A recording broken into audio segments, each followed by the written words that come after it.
Kata orang di situ tempat jin buang anak gitu. Oh. Sepi, gelap, nggak ada orang yang lewat.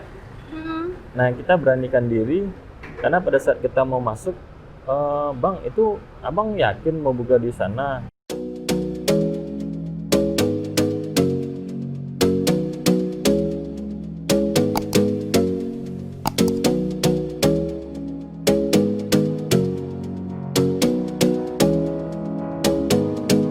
Halo Business People, balik lagi bareng gue Ani di Cerpen, Cerita Pengusaha.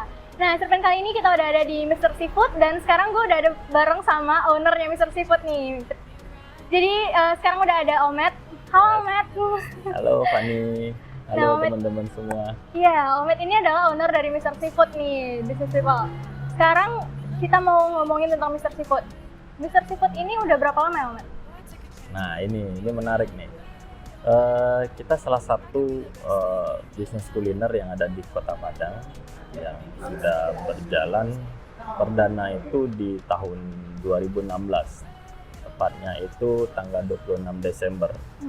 Nah, di situ kita running perlahan, kita mulai grow up dan sekarang sudah berjalan, sudah masuk tahun keempat. Tahun keempat. Ya. 4 tahun itu bukan waktu yang singkat ya Omet pastinya. Iya, emang benar. Boleh diceritain Omet banyak suka duka. Perjalanan dari Mr. Seafood mulai dari terpikirkan untuk membuka Mr. Seafood sampai sekarang Omet. Gini. Sebenarnya cikal bakal usaha kuliner ini turunannya sebelum ini ada beberapa bisnis, ya. Nah, tidak terlepas dari networking yang kita punya, karena Omet itu hobi mencari teman baru. Di teman baru ini, siapa tahu teman baru ini bisa membuka wawasan kita lebih luas lagi dan lebih inovatif lagi. Nah, awalnya saya ini kan bukan pengusaha basically-nya ya. Basicnya bukan pengusaha, saya itu seorang karyawan yang setiap pagi pergi pagi, pulang petang, penghasilan pas-pasan. Jadi kata orang tuh 7P. Apa tuh 7P? 7P itu pergi pagi, pulang petang, penghasilan pas-pasan. Nah, gitu. Iya. Jadi kalau pergi kantor itu pakai celana goyang itu. Nah, celana goyang. Celana dasar ya. Iya. Nah, tapi dari kecil itu kita karena ingin berbeda, ingin jadi seorang pengusaha. Tapi kalau hanya kita berdasarkan kemauan tapi nggak tahu apa-apa, tidak ada basic yang lain-lain, nggak akan bisa. Karena kita lahir itu dari keluarga bukan pengusaha gitu. Jadi tidak ada sedikit pun edukasi tentang bisnis. Nah, selama 12 tahun saya di perbankan. Di tahun 2012 saya bangkrut karena saya ikut bisnis konvensional, itu bergerak di bidang tracking ya. Tracking itu di mining coal mining batu bara. Ada beberapa unit truk dan itu semuanya kolaps pada saat ada regulasi pemerintah tidak boleh tambang itu ekspor. Pada saat itu tumbang semua aset habis, uang makan nggak ada. Saya masih ingat itu martabak Mesir itu kan ada 12 potong. Yeah. Itu saya bisa makan pagi, siang, malam.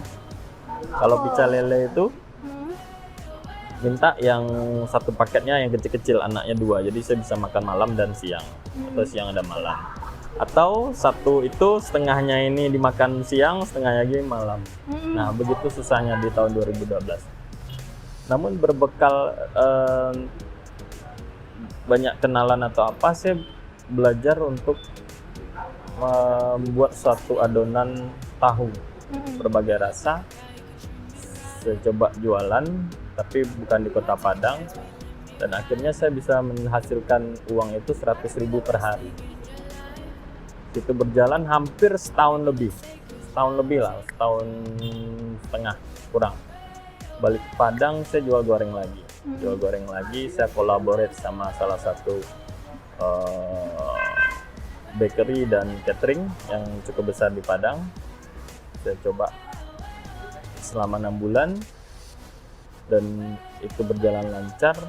Kemudian saya alihkan lagi untuk bikin usaha street food. Jadi bukan berarti dari abis Gorengan? yang itu bukan langsung ke Mr. Seafood gitu ya? Belum. Karena itu pasti tangganya naik dari bawah sampai Perlahan gitu. perlahan. Dari gorengan pinggir jalan, habis itu gorengan ada tempat, habis itu saya jual seperti street food, makanannya nachos, sama pizza, terus sama milkshake, itu sampai 5 outlet. Jadi saya berpikir kalaupun ada dana sekian modal, jangan dihabiskan untuk satu tempat saja. Karena yang namanya bisnis, kita dalam 6 bulan kita nggak bisa tahu survive-nya sampai berapa lama. Saya berniat untuk membagi usaha ini menjadi beberapa bagian atau beberapa spot. Setelah itu jalan dan saya punya hobi otomotif, saya punya beberapa relasi di sana. Disitulah kita sering ngumpul di tempat saya, cerita-cerita. Di Padang ini kalau makan seafood itu di restoran mahal dan kesannya itu sangat more expensive gitu. Gak ada sih kayaknya yang di pinggir jalan jual seafood seperti kayak di Jakarta kan banyak tuh. Pinggir-pinggiran jalan kita tidak ada menemukan seafood yang jajanan malam. Di situ kita terinspirasi dan kebetulan salah satu rekan saya itu punya akses untuk mendapatkan tempat di Muaro. Nah, kita collaborate bersama. Hari malam ini kita bicara, besoknya kita langsung running. Memang nggak harus ditunda-tunda gitu ya Om? Nggak bisa. Jadi kalau terlalu banyak mikir, hitung, nanti ruginya gimana, untungnya gimana, nggak bisa. Justru itu kalau ini belum ada diinisiasi sama pengusaha di kuliner di Padang, kita sudah kepikiran ngapain ditunda lagi, nanti keduluan orang kan gitu. Benar. Nah akhirnya kita coba buka di Muaro. Nah Muaro itu untuk bisa dia berkembang itu sangat susah. Kenapa? Kata orang di situ tempat jin buang anak gitu. Sepi, gelap, nggak ada orang yang lewat. Nah kita beranikan diri karena pada saat kita mau masuk, bang itu abang yakin mau buka di sana? Iya kita mau coba. Karena di sini udah ada beberapa usaha yang lain itu semuanya akhirnya belum tikar. Nah tapi kita akan hadir dengan konsep yang berbeda kok. Kita bilang gitu. Oke akhirnya kita coba. Dan PR yang satu lagi adalah apa? Manpower. Kita kan nggak bisa masak seafood. Nah berbekal saya pernah collaborate sama salah satu catering yang besar. Saya ikut di dalam organisasi salah satu jasa boga atau tata boga di Kota Padang. Masuk dalam pengurus, di sana banyak ketemu dengan chef-chef, banyak ketemu sama pengusaha-pengusaha restoran, pengusaha catering. Jadi kita banyak belajar. Di situ kita dapat referensi siapa sih yang bisa untuk jadikan cook atau chef atau apa. Nah di situ kita mulai. Nah setelah kita dapat manpower, kita baru coba create menu apa sih yang bisa terjangkau semua kalangan. Nah setelah itu kita coba dan akhirnya bisa berkembang sampai sekarang. Oke, jadi itu Mr. Seafood sekarang gitu ya Mas?